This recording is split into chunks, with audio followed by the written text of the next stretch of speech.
Thank you so much. It's really an honor and a privilege to be back here tonight with the ACLU SoCal and to be tasked with the responsibility of presenting the Bill of Rights Award to not one, but two extraordinary American heroes. When I think about Brittney and Griner, I think about strength, I think about resilience, I think about hope, and I think about love. That kind of transformative power of love, that against all odds kind of love. So I cannot imagine a better time than this one or a better night than tonight to celebrate those qualities in them that we all so clearly need to be cultivating and nurturing in ourselves. Strength, resilience, hope, and love. That's what's going to get us through, along with some legal help from the ACLU.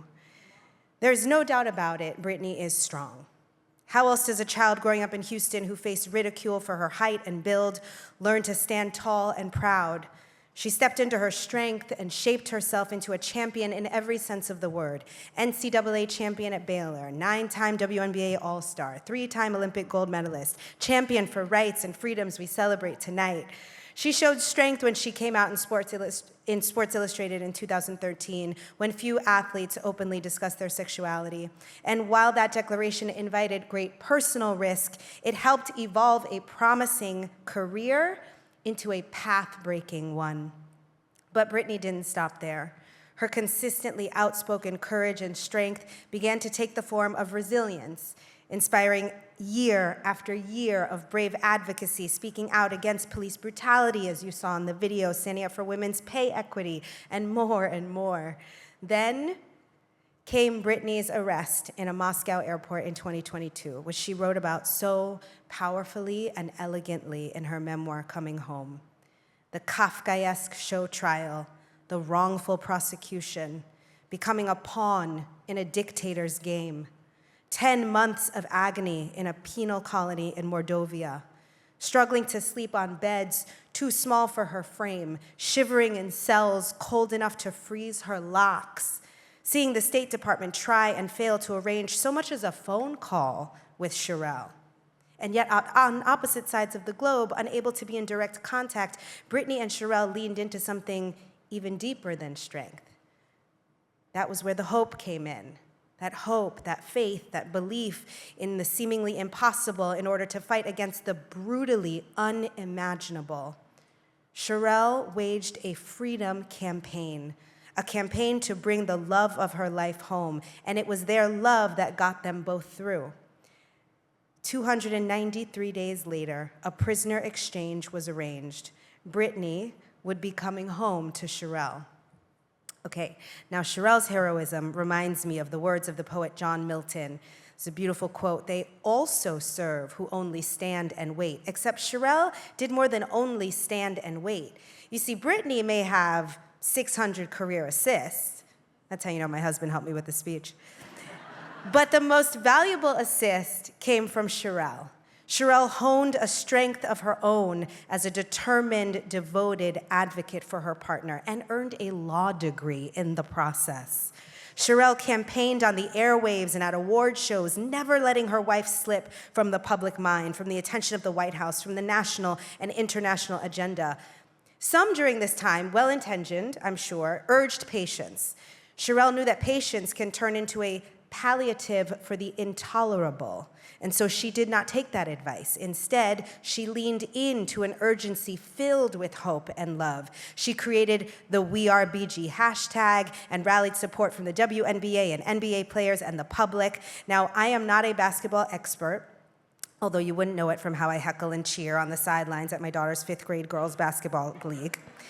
But I'm told that what Sherelle pulled was a full court press.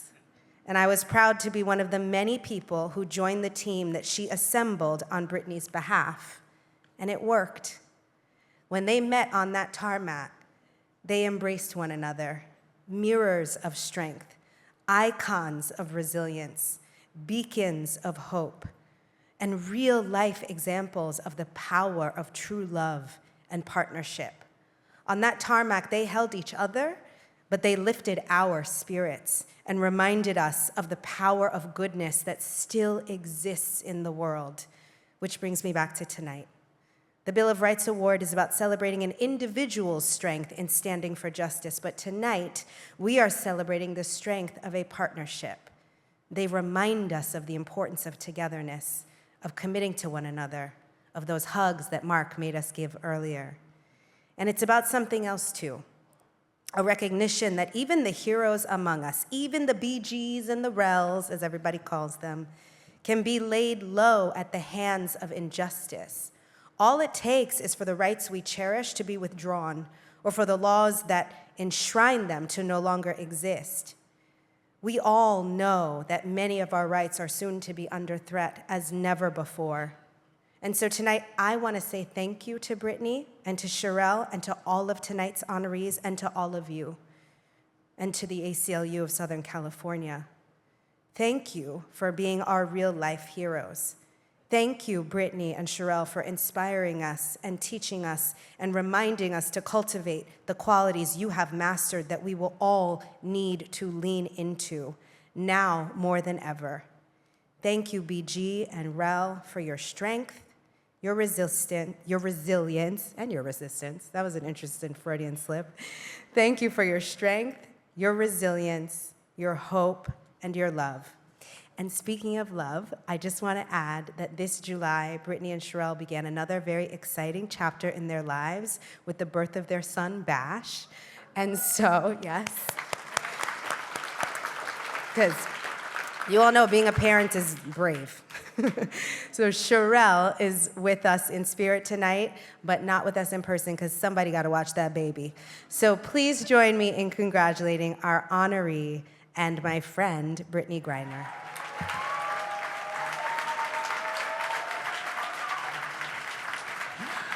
Oh my God. Thank you so much to the ACLU of Southern California for this honor on behalf of the Griners. Rel couldn't be here tonight. We're new parents and someone has to be home with Bash. So shout out to my wife for always holding me down, holding down the house, and taking care of all of us. In preparing for this moment, I've been reflecting on my life and the good that we try to make. It strikes me that my wife and I have a lot in common with ACLU. We connect to the people on margins with curiosity. We do it with love. We share values with the ACLU. Above all, patriotism in its truest form, the belief in an America that we have yet to see, but continue to dare to build and fight for. In part of why Rel and I are deeply committed to the work of Bring Our Families Home, I'm so thankful to the Biden and Harris administration that brought me and so many other Americans home.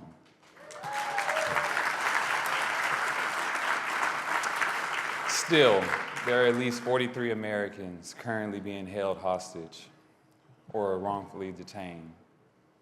One of them, Ksenia Carolina, please forgive me, hope I said your name right, who was jailed in Russia for donating $51.80. Let me say that again, $51.80 to a Ukrainian charity while living in LA. Her boyfriend, Chris, is here with us tonight.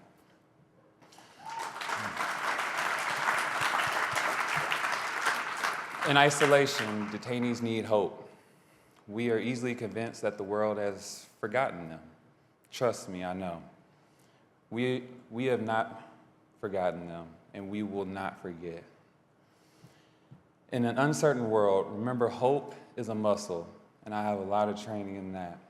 I am honored to be here with the allies in this room and thankful for what you are doing to make our country a better place for everyone.